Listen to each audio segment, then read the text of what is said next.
नमस्कार दोस्तों, आज फिर आपका स्वागत है क्राउन इमिग्रेशन के यूट्यूब चैनल पर। तो आज हमारी डिस्कशन रहेगी एमबीबीएस इन यूक्रेन के बारे में हम डिस्कस करेंगे, क्योंकि यूक्रेन इंडिया के अंदर थर्ड ऐसी डेस्टिनेशन बन चुका है जहां पर हमारे मैक्सिमम बच्चे एमबीबीएस करने के लिए जाते हैं। क्योंकि यूक्रेन को हमारे जो कंसल्टेंट हैं इंडिया में जो एमबीबीएस में एडमिशन्स करवाते हैं बहुत अच्छी तरह प्रमोट करते हैं और बहुत डिफरेंट डिफरेंट टाइप की बच्चों से फीसिस चार्ज करते हैं। तो नीट का एग्ज़ाम आ गया है, उसका रिज़ल्ट कैसा रहा है उसकी वीडियो मैंने कल अपने चैनल के ऊपर डाली थी। अगर आप उसको भी देखना चाहते हो मेरे चैनल को ब्राउज़ करके देख सकते हैं। हमारे चैनल के ऊपर एमबीबीएस से रिलेटेड बहुत सारी वीडियोज़ हैं और हर एक कंट्रीज़ को मैंने उन वीडियोज़ में टच किया हुआ है। और लोग या हमारे जो एजुकेशन कंसल्टेंट हैं वो बच्चों को कैसे बेवकूफ़ बनाते हैं, कैसे कैसे वो फीसिस लेते हैं, सारा कुछ मैंने अपनी वीडियोज़ में डिस्कस किया हुआ है। और आने वाले टाइम में मैं बहुत बढ़िया बढ़िया टॉपिक के ऊपर एमबीबीएस से रिलेटेड वीडियोस लेकर आऊँगा कि आपने वर्ल्ड की किसी भी कंट्री में अगर एमबीबीएस करने के लिए जाना है, वहाँ का एडमिशन प्रोसीजर क्या है, तो क्या वहाँ पर कोई बेनिफिट भी है जाने का एमबीबीएस का। तो वहाँ से एमबीबीएस करने के बाद आप जो मेन टॉप 4-5 कंट्रीज़ है वहाँ पर आप कैसे रीलोकेट हो सकते हैं, उनका यूएसएमएलई का क्या परसेंटेज है पासिंग का, और एफएमजीई जो फॉरेन मेडिकल ग्रेजुएट का एग्ज़ाम इंडिया में होता है उसकी परसेंटेज क्या है पासिंग की, जहाँ पी लेव है उसकी पासिंग परसेंटेज क्या है, उसको हर चीज़ को मैं टच करूँगा।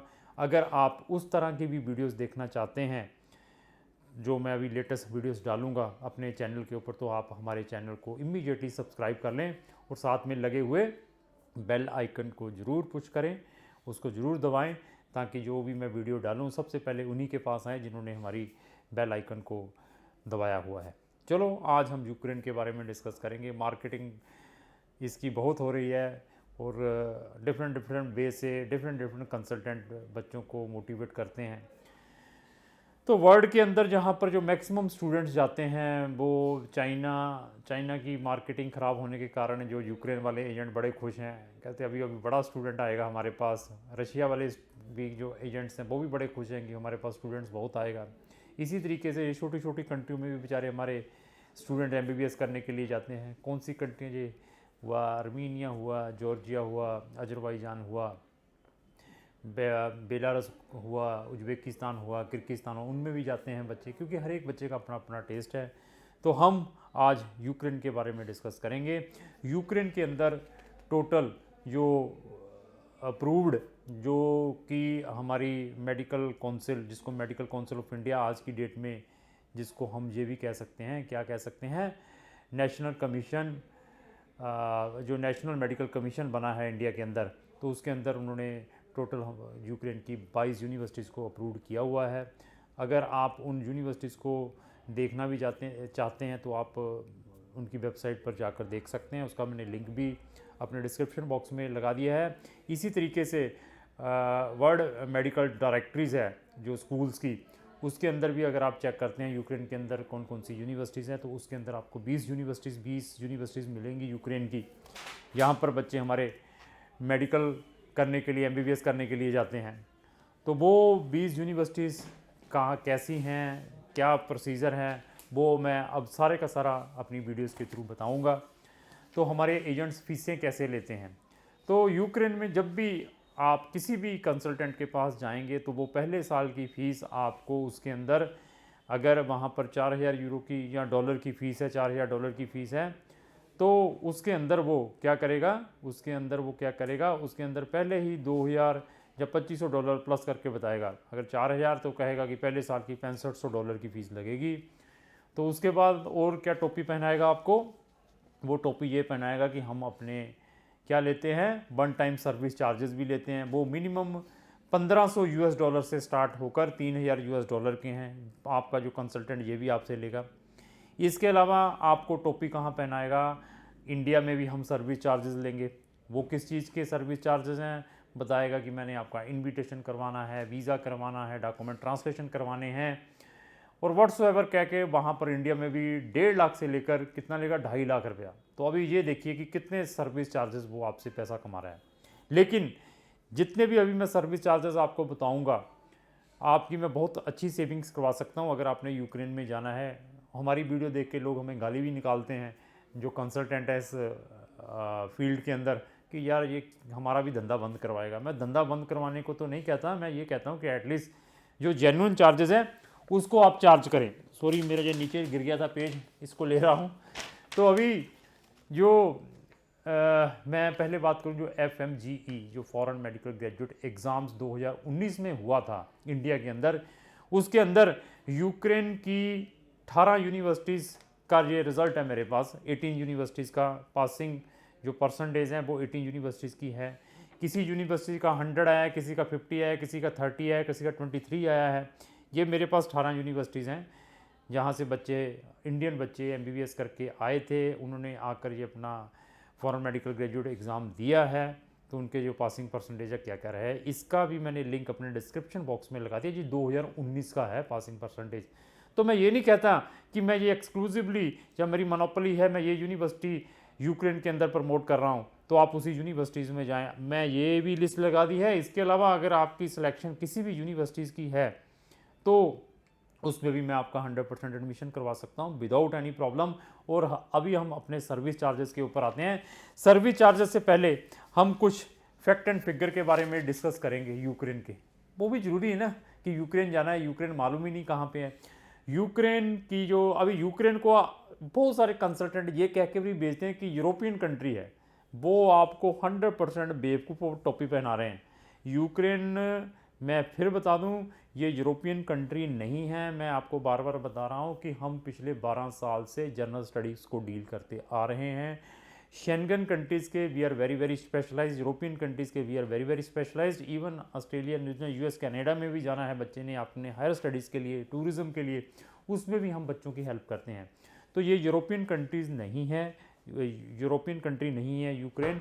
ये भी USSR या रशिया से सेपरेट हुई कंट्री है, ये भी एक इंडिपेंडेंट कंट्री है। लेकिन यूरोपियन कंट्री ने यहाँ के जो सिटीजन है, मेरी बात समझ आए, एक यहाँ के जो सिटीजन हैं जिनके पास यूक्रेन का पासपोर्ट है, उनके लिए उन्होंने वीज़ा वेव ऑफ किया है 1 साल पहले। वो भी तो वहाँ के लोगों को भी पहले शेंगन का या यूरोप का वीज़ा नहीं मिलता था, तो अभी उन्होंने वेव ऑफ कर दिया कि अगर आप यूक्रेन के सिटीजन हैं, अगर आप यूरोपियन कंट्री या शेंगन कंट्री में आना चाहते हैं तो विदाउट वीज़ा आ सकते हैं। लेकिन आप वहाँ पर इंटरनेशनल स्टूडेंट हैं या बिजनेस कर रहे हैं, आपके पास वर्क परमिट है या PR भी है, तब भी आपको शेंगन या यूरोपियन कंट्रीज़ में जाने के लिए वीज़ा चाहिए।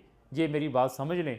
लोग कहते हैं कि यूक्रेन से आप MBBS कर लो, जर्मनी में जाकर प्रैक्टिस कर लो, ये आपको सिर्फ टोपियाँ पहना रहे हैं। मैं फैक्ट बताऊँगा। फैक्ट तो जो होता है ना, वो सुनने की पावर होनी चाहिए, क्योंकि फैक्ट सुनना चाहता ही नहीं है कोई। चलो इसके हम फैक्ट एंड फिगर बता दें। यूक्रेन की जो कैपिटल है वो कीव है। अगर इसकी पॉपुलेशन की बात करें तो 4 करोड़ समथिंग इसकी पॉपुलेशन। अगर एरिया की बात करें तो 9 लाख स्क्वायर फीट का एरिया बहुत ज़्यादा है। और इसके साथ कितने 7 बॉर्डर्स लगते हैं, 7 कंट्रीज़ लगती हैं। 3 शेंगन की कंट्री है। वो कौन कौन सी है? पोलैंड है, स्लोवाकिया है, हंगरी है। These are the Schengen country. European country में इसके साथ रोमानिया लगता है, और रशियन कंट्री इनके साथ है, मोल्डोवा है, और बेलारूस है, और रशिया है। ये 7 कंट्रीज़ इनकी बॉर्डर कंट्रीज़ हैं यूक्रेन की।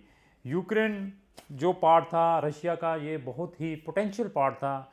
एग्रीकल्चर की प्रोडक्शन काफ़ी थी। अगर USSR के टाइम जो एजुकेशन की जो हब थी रशिया की, वो यूक्रेन होता था। तो स्प्लिट होने के कारण एजुकेशन सिस्टम यहाँ का कंपेरेटिवली अच्छा है, लेकिन करप्शन भी काफ़ी चलती है। तो यूक्रेन में डिसएडवांटेज क्या है MBBS करने का, कि यहाँ पर डिसएडवांटेज ये है कि एजेंट्स आपके पैसे बहुत लूटते हैं, वो डिसएडवांटेज है। बाकी मैं डिसएडवांटेज नहीं कहूँगा। दूसरा डिसएडवांटेज ये कहूँगा कि यहाँ पर बच्चे को क्रॉक टेस्ट है होता है, वो 2 क्रॉक टेस्ट क्लियर करने पड़ते हैं तभी उसको डिग्री मिलती है। तो उनका भी ये टेस्ट क्लियर करना पड़ता है बच्चे को। यूक्रेन में MBBS करने के बाद आप जितनी भी USSR कंट्रीज़ हैं वहाँ पर practice without any intense exam दिए कर सकते हैं। ये भी एक बेनिफिट है। इवन अगर आप यूक्रेन में MBBS कर रहे हैं तो साथ में वहाँ पर कोई ऑफिशियल लैंग्वेज सीख लेते हैं। कौन सी? जर्मनी, किसी कंट्री की लैंग्वेज सीखते हैं, स्पेनिश सीख लेते हैं, स्वीडिश सीख लेते हैं। उसके बाद अगर आपने किसी कंट्री में माइग्रेट होना है, या जर्मन में होना है, या स्पेन में होना तो स्पेनिश चाहिए, जहाँ आपने फ्रांस में जाना तो फ्रेंच चाहिए। तो अगर आप वो C1 कर लेते हैं, A1, A2, B1, B2, C1 तक कर लेते हैं, तो आपको मैं 99% वहाँ से रीलोकेट करवा सकता हूँ। उन कंट्रीज़ में जाकर आप अपने आप को रजिस्टर्ड करा के प्रैक्टिस कर सकते हैं। तो इंडिया से भी हम जो बच्चे, इंडिया से जो इंडियन डॉक्टर्स भी हैं ना, वो भी हमें कंसल्ट करते हैं जब उन्होंने इन कंट्रीज़ में माइग्रेट होना होता है या वहाँ जाकर एज ए डॉक्टर प्रैक्टिस करनी होती है। तो मेरा यहाँ पे फुल फ्लेज लैंग्वेज सेंटर है जलंधर के अंदर, यहाँ पर हम जर्मन लैंग्वेज और फ्रेंच लैंग्वेज भी सिखाते हैं। ऐसे चीज़ें कहीं नहीं मिलेगी जो MBBS को प्रमोट कर रहे हैं, क्योंकि हमें मालूम है कि इसकी क्या डिमांड है, ये जर्मन लैंग्वेज की और फ्रेंच की। तो एनी हो, हम जहाँ पर आते हैं, तो मैंने बता दिया कि टोपा कैसे पहनाते हैं। लेकिन अगर आपने यूक्रेन की किसी भी यूनिवर्सिटी में जाना है, आपने एज एक्चुअल वही फीस देनी है जो फर्स्ट ईयर से लेकर 6 ईयर की रहेगी। अगर वहाँ की फर्स्ट ईयर की फ़ीस 4000 है या 4500 है, तो आपने वही फीस पे करनी है। एक तो आपके सीधे पैसे मैंने यहाँ पर बचा दिए, ठीक है, कि आपको ये नहीं है कि उसके अंदर भी लोगों ने 2-2 हज़ार $2500 ऐड ऑन किए होते हैं। एक तो मैंने आपके सीधे वहाँ पर सेविंग कर दी है, आपको कोई भी एक्स्ट्रा पैसे देने की ज़रूरत नहीं है। अगर यूनिवर्सिटी की फ़ीस वेबसाइट के ऊपर आप यूनिवर्सिटी से मेल करके भी पूछ सकते हैं, पहले साल से 6 ईयर की जो भी रहेगी आपने वो ही पे करनी है, वो भी रिस्पेक्टिव यूनिवर्सिटी के अकाउंट में, वो भी वहाँ जाकर। एक तो यहाँ पर आपकी मोटी सेविंग हो गई। दूसरी सेविंग मैं कहाँ पे करवा सकता हूँ आपकी दूसरी सेविंग मैं करवा सकता हूँ वन टाइम सर्विस चार्जेस के ऊपर। कोई 2000 लेता है, कोई 2500, कोई 3000 लेता है। आप जो भी मुझे सर्विस चार्जेस देंगे, आप कहते हैं कि मैंने आपको सर्विस चार्जेस $1500 ही देने हैं, 1300 ही देने हैं, 1400 ही देने हैं, तो वो भी लेने के लिए जो वन टाइम सर्विस चार्जेस वहाँ जाकर देने हैं, वो भी मेरे लिए एक्सेप्ट। आप कहें कि मैंने 1000 देने हैं, मैं कहा कोई बात नहीं, हमें 1000। आप कहें कि मैंने जो सर्विस चार्ज है $500 ही देने हैं, मैं वो भी आपके जो सर्विस चार्ज है वन टाइम जो यूक्रेन जाकर देने हैं, उसी के ऊपर आपकी मैं वहाँ पर सेविंग करवा सकता हूँ। तो इसमें देख लीजिए, आपको 3000 2000 सर्विस चार्जेस देने की ज़रूरत नहीं है किसी को भी। अगर आपका डेस्टिनेशन यूक्रेन है, तो यहाँ पर भी मैं आपकी मोटी सेविंग्स करवा सकता हूँ। अभी दूसरा आ गया इंडिया के अंदर, कोई 2 लाख मांगता है, कोई 2.5 लाख मांगता है, कोई 1.5 लाख मांगता है। तो यहाँ पर वीज़ा स्टैंपिंग के जरूर जो चार्जेस हैं वो कितने हैं, 35,000 से लेकर 45,000। यहाँ पे जो चार्जेस हर एक कंसल्टेंट लेता ही लेता है। मैंने बड़ी कोशिश करके कर लिया है, तो कोई एक दो बंदे 40-45,000 रुपये के ऊपर आए हैं, लेकिन आने वाले टाइम में मैं इसको 25,000 या 30,000 के बीच में लेकर आऊँगा। तो ये तो मोटी एक के आपके सर्विस चार्जेस लगेंगे, ठीक है। और इसके अलावा आपके कोई डॉक्यूमेंटेशन, कोई ट्रांसलेशन है, वो छोड़ दीजिए, उसके कोई चार्ज। तो अभी आपने डिसाइड ये करना है कि ये वीज़ा चार्जेस के बाद मुझे क्या पे करना है इंडिया के अंदर। वो मैंने फिर बता दिया, वो आप डिसाइड करें कि आपने मुझे कितने देने हैं, $1000 देने हैं, 1500 देने हैं, $2000 देने हैं, वो आपके ऊपर डिसीजन रहेगा। उसमें भी आपकी सेविंग होगी। अभी इसके अलावा बच्चे के और एक्सपेंसेस क्या आते हैं, मैं वो बता दूं। वो बच्चे ने वहाँ जाकर पे करने हैं। वो क्या है, आपका वहाँ पर जाकर एक मेडिकल इंश्योरेंस होता है, आपकी रेजिडेंसी अप्लाई होती है, उसमें भी लोग आपको बड़ी बड़ी टोपियाँ पहनाते हैं। एक एजेंट क्या कहता है कि आपका 5 साल का मेडिकल इंश्योरेंस हम डायरेक्टली करा के देंगे, उसका जी $800 $1000 लगेगा। मैं उसके भी चार्जेस नहीं लूँगा। उसमें भी आपके बच्चे ने जाकर वहाँ पे करने हैं, वो भी ईयरली बेसिस के ऊपर। आपका 1 साल का इंश्योरेंस का $100 लगे, 150 लगे या $200 लगे, वो भी आपने ट्रैवल एजेंसी को पे करना है, जिसके थ्रू आपने अपना ट्रैवल। जो वहाँ पर आपने एयरपोर्ट पिकअप है, उसके कुछ नॉमिनल चार्जेस हैं, $50 से लेकर $100, वो आपने पे करने हैं। तो वहाँ पर मैं आपकी इतनी सेविंग्स करवा सकता हूँ। और अब वहाँ पर जब रेजिडेंसी अप्लाई करनी है, उसके 10 या 20 या $30 जो भी वहाँ की फ़ीस है, वो आपने गवर्नमेंट की पे करनी है। डॉक्यूमेंट के अपोस्टल के चार्जेस जहाँ पर इंडिया में पीछे स्टिकर लगता है, उसके जो चार्जेस हैं, कोई $1000 लेता है, कोई 1500 लेता है, कोई 2000 लेता है। जो भी आपने एक डॉक्यूमेंट का मुझे देना है वो दे सकते हैं। एक आपने अपनी बैंक स्टेटमेंट अपने फादर मदर की देनी है 2 लाख रुपए की, या 2.5 लाख की, या 3 लाख की। और एक मेडिकल होता है, नहीं भी है तो मेडिकल वैसे भी वीज़ा यहाँ से होकर आ जाएगा, क्योंकि इतने पैसे देने हैं। तो यहाँ पर मैं आपकी देखो कितनी सेविंग करवा रहा हूँ। मैं बार बार फिर बता रहा हूँ कि आपके जो सर्विस चार्जेस हैं वो बिल्कुल नॉमिनल हम आपसे लेंगे। और मैं फिर चैलेंज कर दूँ, मेरे जैसा जो सर्विस चार्जेस है, मैं इस वीडियो में बोल रहा हूँ, अगर ले लेगा तो मैं आपके बच्चे को फ्री में यूक्रेन के अंदर भेजूँगा। ये भी मेरा चैलेंज है इस वीडियो के थ्रू। तो अभी हम यूनिवर्सिटीज़ के ऊपर आते हैं। ये मेरे पास कुछ यूनिवर्सिटीज़ हैं। जो खार्किव नेशनल मेडिकल यूनिवर्सिटी है, इसकी जो फ़ीस है $4800। देख लीजिए 1 साल से लेकर 6 साल $4800 है। तो हॉस्टल का वहाँ पर है $700 से लेकर $1200 साल का, ये हॉस्टल का आपने पे करना है। तो वहाँ जाने के बाद जो आपके चार्जेस लगने हैं जब आप वहाँ पर चले जाएंगे, जो वन टाइम सर्विस चार्जेस हैं वो लोग कितना लेते हैं, कोई 2000 कोई 2500, तो आपने मुझे जो देना है वो सर्विस चार्जेस आपने मुझे देना है। वो जो फीसिस हैं सारे कुछ जो वन टाइम सर्विस चार्जेस वहाँ जाके ही देने हैं, वो मैं जो आप मुझे आकर ऑफिस में कहेंगे सर हमने इतने देने हैं, तो मैं वो भी लेने के लिए तैयार रहूँगा। डिसीज़न आपका रहेगा। फिर हमारे पास आ जाता है कि मेडिकल यूनिवर्सिटी, इसकी जो साल की फ़ीस कितनी है, वही $3500 यही देनी पड़ेगी। अगर हॉस्टल के $1000 हैं तो वन टाइम वो सर्विस चार्जेस हैं लोग 3000 3500, तो 2000 मैक्सिमम है। तो मतलब 2000 में से आप मुझे 1500 देंगे, मैं उसके ऊपर भी काम कर लूँगा। इसी तरीके से मेरे पास है वीएन खराजीक खारकिव नेशनल यूनिवर्सिटी, इसकी $4500 की फ़ीस है।